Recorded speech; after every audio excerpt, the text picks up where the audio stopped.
Evening, ladies and gentlemen. My name is Amit Kumar De. I'm a practice partner at Consultants Factory.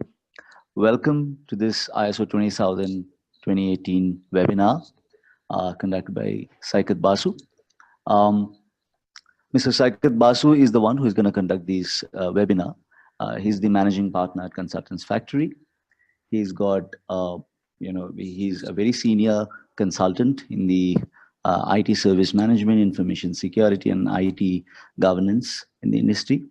And he's got close to 2 decades of experience, primarily into advisory and consulting services for multiple MNCs.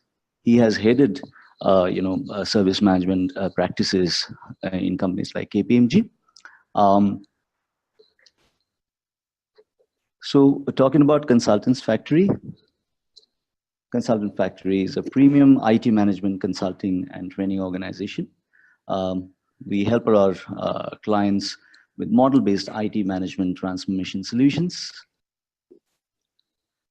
So we have our own 4-layered management consulting sphere, wherein we take our own approach of global as well as local. So basically, the layers of it are standard as per the global norms, but the ratio and balance of them are customized for every client's local needs.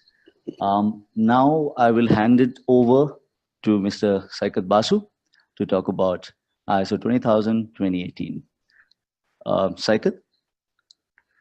Yeah, hello. Hi, Amit. Thanks for connecting. Am I audible? Yes. Great. Thank you, Amit. So welcome everybody on this ISO 20000 2011 to 2018, the version change that has happened. Welcome to the webinar to discuss about some of the changes that has come across. Now, before I start the discussion, let me give a quick background about this webinar.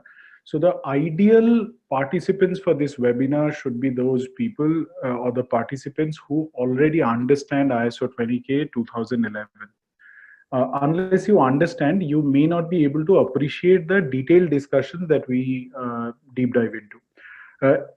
In order to maintain maintain a balance, we have divided this entire presentation into 3 parts. There would be an introduction to ISO 20K, which is a very brief, big picture discussion about what is 20000. And please note, it is not version specific. It is just to tell you what 20K is. Excuse me. Then, so just in case any of your participants are not really clear about 20K, you will start appreciating a bit about 20K. After that, we have a big picture differences discussion between the previous and the current version, 2011 and 2018. This big picture discussion will be also helpful for people who do not want to deep dive at this point, but needs more of an appreciation understanding. Post that, we will go into the deeper discussion, clause specific. So what we have done is, I'm assuming that, considering that all of you have attended, I'm assuming that many of you have not got the opportunity or the time to really go through 2018 version in detail. Now, because of that, however, I'm aware that people who are interested in deep discussion, but at the same time has not gone through 2018, must be those kind of people who are interested, who are aware about 2011 pretty well. So now, coming to the point, what we have done here is that we have taken clauses of 2011, version 2011, and we have explained every clause and what has happened to that clause in 2018. That way, so the discussion is from the point of view of 2011 version, and that way you get kind of a hang as to what is the delta change, or what are the additional effort or activities that you need to do in case you want to upgrade your organizational service management system to the 2018's expectations. Right, so these are 3 parts, and this entire 3 parts will be presented by me from now in the next 45 minutes. Post 45 minutes, I'll open the stage for like 10 minutes time that we will have for any questions that you may have regarding the subject. So As most of us know, I'm assuming that ISO 20000 is a standard. It's a management system standard. So it's a benchmark, or it's a standard which helps us promote the adoption of a system approach, or we, as we call, integrated process approach. In ITSM, we all know the common concept of 4 Ps: people, process, product, partner. So when it comes to ISO 20K, it's a combination of all those put together becomes a system. So if you are implementing ISO 20K in your organization, it's not enough to just have a set of good processes working. You also need people to practice those processes. You need tools and applications which will make sure that the process flavor is it reaches all layers of your organization as well as your customers. And you also need partners who will support you in your endeavor.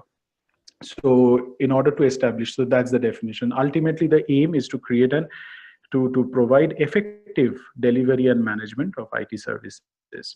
If you note here, ISO 20K's aim, target, focus is effective delivery of IT services. It's not efficiency. So if you note, we in our IT service world, we always talk about two things: effectiveness as well as efficiency. Well, when it comes to any ISO, guys, the primary focus is to create effectiveness. Make sure you achieve what you deliver, what the level of value that the customer expects. That said, timeliness, or the resources, money, time, FT, whatever you call that, anything that you need is also a measurement of efficiency. Now, what happens is, if you want to enhance efficiency in your organization, you don't really implement ISO 20K. You rather pick up a much more better fitting tool set like Six Sigma, Lean, so on and so forth. So yeah, that's an important point to notice, because in many organizations I have seen that when you are implementing ISO 20K, you are asked to justify the ROC, return on investment, ROI. My apologies. So people want you to justify what is the ROI, and ROI typically results into savings of resources, either in terms of FT or in terms of financial gain and so on. Please note, it's not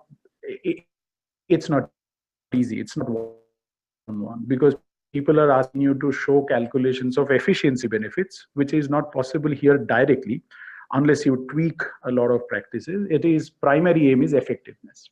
Okay, with that input, let me proceed. The second point is, of course, ISO 20K is a set of controls. It gives you a list of clauses. In ISO 2011 version, we had a total of 9. We had a total of 9 clauses, clause 1 to 9. Now it has become 10 in 2018. Yeah, that's about it. ISO and IEC, the definitions, the full names are given here. These are two organizations who join hands, who has joined hand and developed and maintained and regularly, knowledge-wise, controlled the overall ISO 20000.